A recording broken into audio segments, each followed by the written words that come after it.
നമ്മുടെ നിത്യജീവിതത്തിൽ നമുക്ക് എന്നും വളരെ അത്യാവശ്യമായിട്ടുള്ള, അതായത് വളരെ യൂസ്ഫുൾ ആയിട്ടുള്ള ഒന്നാണ് നമ്മുടെ ഈ സേഫ്റ്റി പിന്നായിട്ട്. പക്ഷേ ഈ സേഫ്റ്റി പിന്നിൻ്റെ കണ്ടുപിടുത്തത്തിന് മുന്നിൽ ഒരു രസകരമായിട്ടുള്ള ഒരു കഥയുണ്ട്. അതായത് ഒരു വ്യക്തി തൻ്റെ സുഹൃത്തുക്കളിൽ നിന്ന് വാങ്ങിച്ച പൈസ കൊടുത്ത് തീർക്കാൻ വേണ്ടിയിട്ടാണ് അദ്ദേഹം ഇത് കണ്ടുപിടിച്ചത് കേട്ടോ. അതായത് അമേരിക്കയിലെ വാൾട്ടർ ഹണ്ട് എന്നുള്ളൊരു വ്യക്തി, അതായത് ഒരു ചെറിയ കണ്ടുപിടുത്തക്കാരനായിരുന്നു. നമ്മുടെ നിത്യജീവിതത്തിലൊക്കെ ആവശ്യമായിട്ടുള്ള ചെറിയ പ്രായോഗിക ഉപകരണങ്ങളൊക്കെ അദ്ദേഹം കണ്ടുപിടിച്ചിട്ടുണ്ടായിരുന്നു. അപ്പോൾ അദ്ദേഹം തൻ്റെ സുഹൃത്തുക്കളിൽ നിന്ന് $15 കടം വാങ്ങിച്ചിട്ടുണ്ടായിരുന്നു കേട്ടോ. അപ്പോൾ എങ്ങനെയെങ്കിലും ഇത് പെട്ടെന്ന് കൊടുത്ത് തീർക്കണം എന്നുള്ളൊരു ചിന്ത അദ്ദേഹത്തിൻ്റെ മനസ്സിൽ വന്നുകൊണ്ടേയിരുന്നു. അങ്ങനെ അദ്ദേഹത്തിൻ്റെ മനസ്സിൽ പെട്ടെന്ന് തോന്നിയ ഒരു ആശയമാണ് ഈ സേഫ്റ്റി പിൻ അദ്ദേഹം കണ്ടുപിടിച്ചത്. അങ്ങനെ 1849 ഏപ്രിൽ 10 അദ്ദേഹം ഇത് കണ്ടുപിടിച്ചത് കേട്ടോ.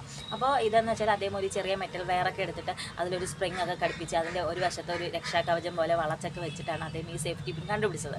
അപ്പോൾ ഇതിൻ്റെ അവകാശം എന്ന് പറഞ്ഞാൽ അദ്ദേഹം ഒരു $400 വിറ്റത് കേട്ടോ. $15 ആയിരുന്നു അദ്ദേഹത്തിന് കടം. അദ്ദേഹം ഇതിൻ്റെ അവകാശം $400 വിറ്റു.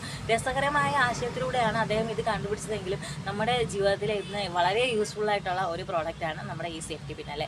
അപ്പോൾ നിങ്ങൾക്ക് ഈ ചാനൽ ഇഷ്ടമായ എന്നെ സപ്പോർട്ട് ചെയ്യുക. അപ്പോൾ നമുക്ക് ഇതുപോലെ പുതിയ വിശേഷങ്ങളുമായിട്ട് വീണ്ടും കാണാം.